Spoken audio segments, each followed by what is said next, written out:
Essa é a Carol. O arroba dela é RIVELLICR, é o arroba da Carol, e ela vai falar sobre a experiência de ser gorda e como que isso traz uma invisibilidade. Você se sente a experiência subjetiva de ser invisível. Vamos escutar o que ela tem pra dizer? Quando você tá gorda, você é invisível.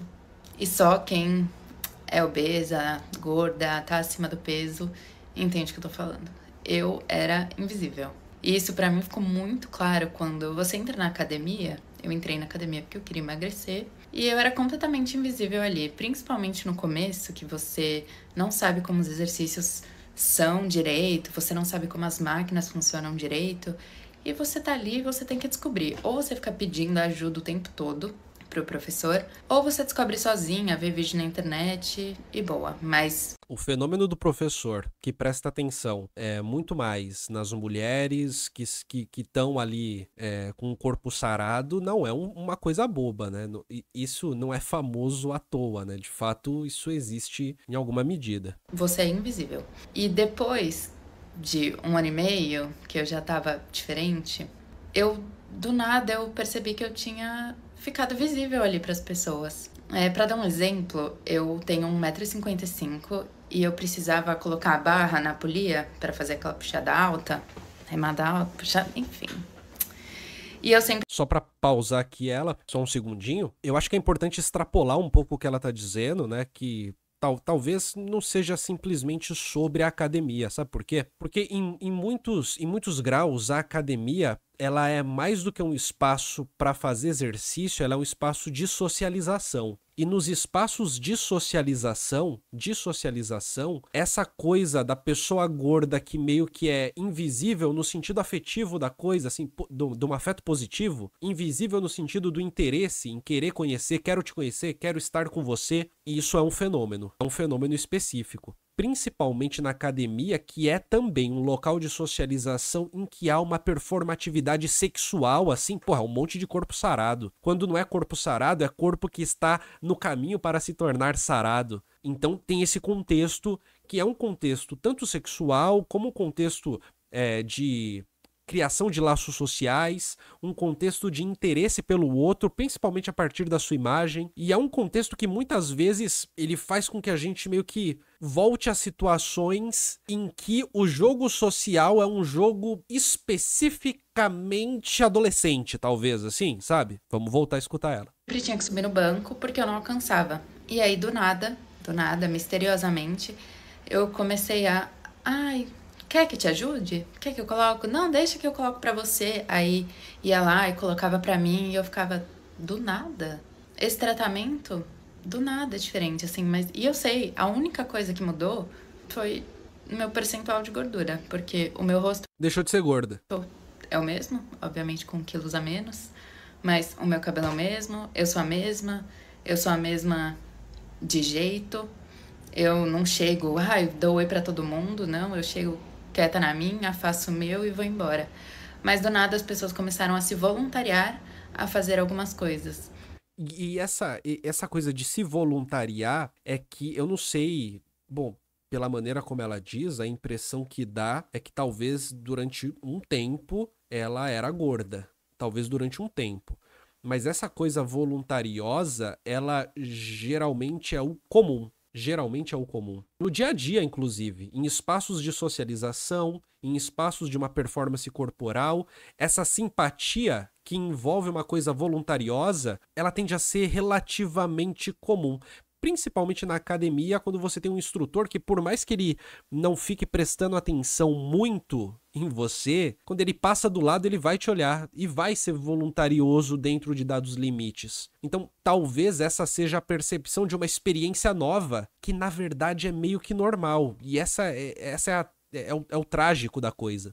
Ou você precisa de ajuda?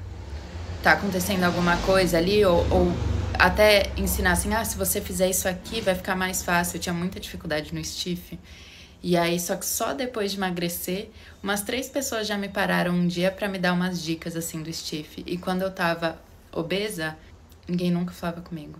Então o tratamento, ele muda. Você fica visível de repente, assim. É claro, o que ela está contando é uma experiência pessoal no ambiente específico, etc, etc, etc. No entanto, ao mesmo tempo, pesquisas qualitativas que são feitas em entrevistas com pessoas gordas em ambientes de trabalho, por exemplo, é muito relatado diversas pequenas agressões que acontecem ao longo do tempo no ambiente específico de trabalho. Seja uma crítica que tem diretamente a ver com o fato de ser gorda, o gordo, seja uma crítica que não tem a ver com o fato de ser gordo, mas que só acontece quando se é gordo, seja uma observação sobre a incapacidade de gerenciar equipes e que vem quando a pessoa é gorda, mas não acontece quando a pessoa é magra, principalmente mulheres gordas, né? Isso é o que é mais relevante quando você vê entrevistas sobre esse tipo de assunto. Mulheres gordas são aquelas que geralmente falam mais sobre terem escutado esse tipo de coisa. E também porque talvez homem gordo, o signo linguístico, o sintagma homem gordo, a expressão homem gordo e a expressão mulher gorda estejam em locais muito diferentes e são valorados de maneira diferente e são implicados na subjetividade deste sujeito gordo de maneira diferente também e pedem um tratamento diferente também. Junto a isso, Magdalena Pinheiro tem um livro chamado Stop Gordofobia, que é um livro em que ela faz uma análise sobre o fenômeno da gordofobia enquanto um fenômeno específico. E parte desse fenômeno, parte dele, é a agressão que acontece por meio da ridicularização, mas também tem a parte que é da agressão que acontece por meio do descaso, que é a agressão que ela acontece na própria exclusão. Ou seja, eu não tô te chamando de gorda e te excluindo porque você é gorda, mas eu estou nem mesmo interagindo para que talvez eu não precise te excluir depois. Lobotomizado diz, isso existe muito, minha namorada passa por coisas parecidas. Marilis fala do trabalho do psicólogo que se performou gari, se vestiu de gari, fez o trabalho de gari durante um tempo na USP e percebeu que um tratamento foi diferente, que ele passou a ser invisibilizado, dessa vez por conta do cargo que ocupava, né? Por conta da hierarquia social, que não é exatamente no corpo, mas que é marcada no cargo, que é marcada no tipo de trabalho, no posto de trabalho executada. A Empadinha fala, ridicularização é na escola, a fase da escola sempre vai acontecer com esse contexto de uma ridicularização. E aos poucos, quando a gente aprende a ser civilizado, né? Quando a gente aprende a ter educação, quando a gente aprende que apontar o dedo não é a coisa mais elegante do mundo, em vez da ridicularização é a exclusão que se dá como um tabu. Este corpo gordo é um corpo tabu. É o corpo que eu não irei encostar nele. É o corpo que não vai fazer parte do convívio. É o corpo que não pode fazer parte do convívio. Porque, inclusive, se há um estigma e se esta pessoa gorda faz parte do meu convívio, talvez eu fique implicada nesse estigma também. Talvez soe estranho também comigo, mesmo se eu não for uma pessoa gorda. A Railane, ela faz um comentário aqui no vídeo que é interessante porque demonstra um pouco dessa coisa do ambiente da academia como sendo também um ambiente de uma performance corporal sexual quase ali, né? Ela diz, eu sou invisível, sou a parceira, sou a colega, super legal, sou a piada dos homens no trabalho, sou a amiga legal da amiga bonita, nunca sou a desejada e nunca vista. Esse quê, porque assim, gente, cara, essa coisa sexual tá a todo momento agindo, né, também, né? Os espaços de socialização, num pulo, se transformam em espaços de uma performance que tem a ver com o corpo, com o erótico. Acho que a palavra erótico é até melhor do que isso, né? A Ana, ela continua, amiga não só na academia, em todos os lugares mesmo.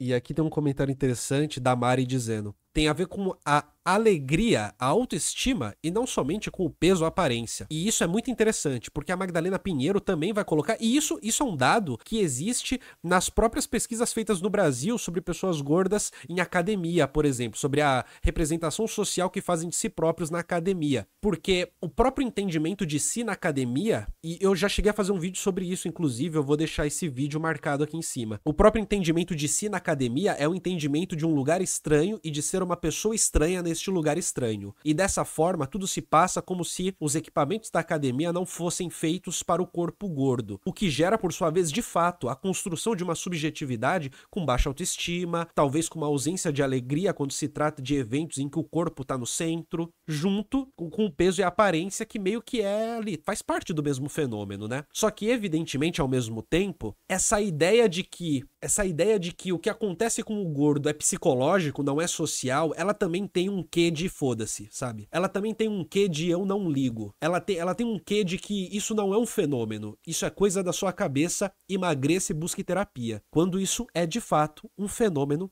também. A Marilis termina aqui. Acho que na academia é mais flagrante porque tem a ver com ter o corpo sarado, de fato, com certeza, com certeza. Esse é o corte de uma live do Colunas Tortas. As lives do Colunas Tortas acontecem todas as terças, às 10h30 da manhã, mais ou menos. Vem participar com a gente, tá? E não se esqueça de inscrever no canal e de deixar seu like, além de se tornar membro para apoiar esse projeto independente e ter acesso a vídeos exclusivos para membros. Um grande abraço.